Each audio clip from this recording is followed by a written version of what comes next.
छोटा चेतन। आज तक आप सबने इस नाम का मजाक उड़ाया होगा, किसी छोटे कद के आदमी को तंग करने के लिए। लेकिन आज हम बताएंगे आपको इस नाम के पीछे का असली सच।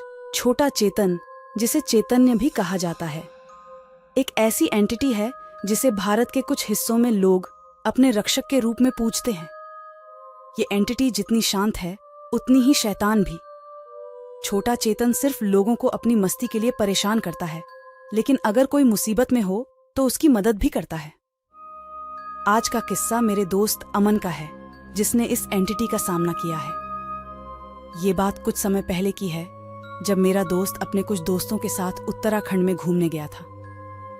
किसी कारण अमन अपने दोस्तों से अलग हो गया और जंगल के रास्ते निकल पड़ा।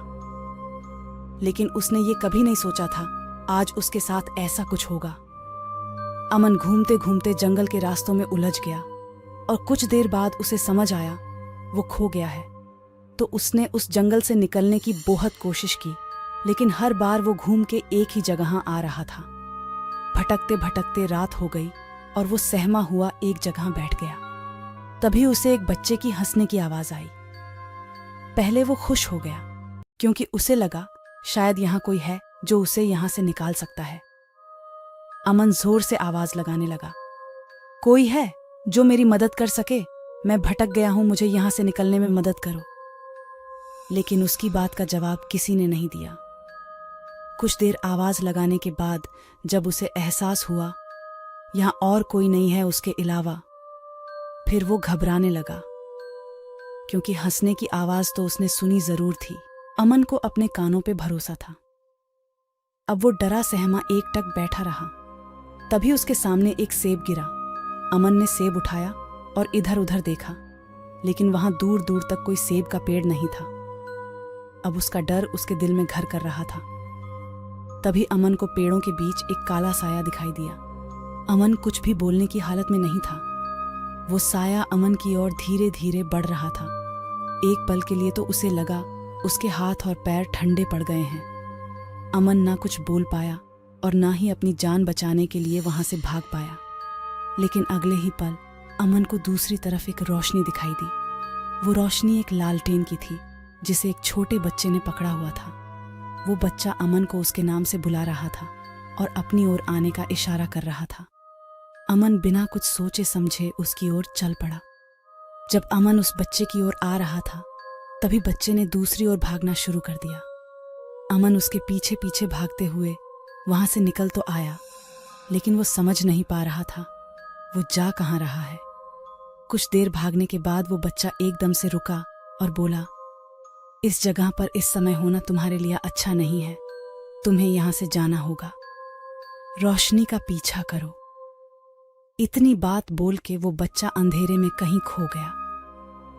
तभी अंधेरे में एक रोशनी दिखाई दी और अमन उसकी ओर चलने लगा, जैसे कि उस बच्चे ने उसे बोला था। धीरे धीरे अमन बेहोश होने लगा। सुबह जब उसकी आंख खुली तो उसने खुद को एक घर में पाया। घर का मालिक एक किसान था। उसने बताया अमन उसे उसके खेत में बेहोश मिला था, तो इसलिए वो किसान अमन को अपने साथ ले आया था। अमन ने जान बचाने के लिए उस किसान का धन्यवाद किया। किसान ने पूछा, तुम्हारी ये हालत हुई कैसे? तो अमन ने कल रात की सारी कहानी उस किसान को बताई। किसान बिल्कुल भी हैरान नहीं था, क्योंकि उसने पहले भी ऐसे किस्से सुने थे। किसान ने अमन को बताया, कल तुम्हारी मुलाकात छोटे चेतन से हुई है। तुम्हें उसका धन्यवाद करना चाहिए जान बचाने के लिए, ना कि मेरा। अमन को कुछ समझ नहीं आया, तो किसान ने बताया, छोटा चेतन हमारे इस छोटे से इलाके का रक्षक है। वो इस गांव की और भटके मुसाफिरों की मदद करता है और उन्हें बचाता है जंगल में बसी कुछ और बुरी चीजों से। अगर कल वो ना होता तो शायद तुम बच ना पाते।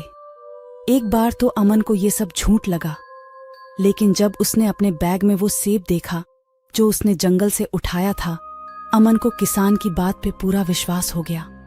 अमन अपनी इस नई लाइफ के लिए खुश था और उसे विश्वास हो गया था दुनिया में बुरे के साथ कुछ अच्छा भी मौजूद है।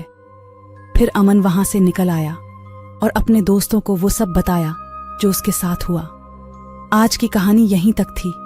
आपको कैसी लगी हमें जरूर बताएं। और आने वाली कहानियों के लिए चैनल के साथ बने रहें। डर एक विश्वास का मोहताज होता है।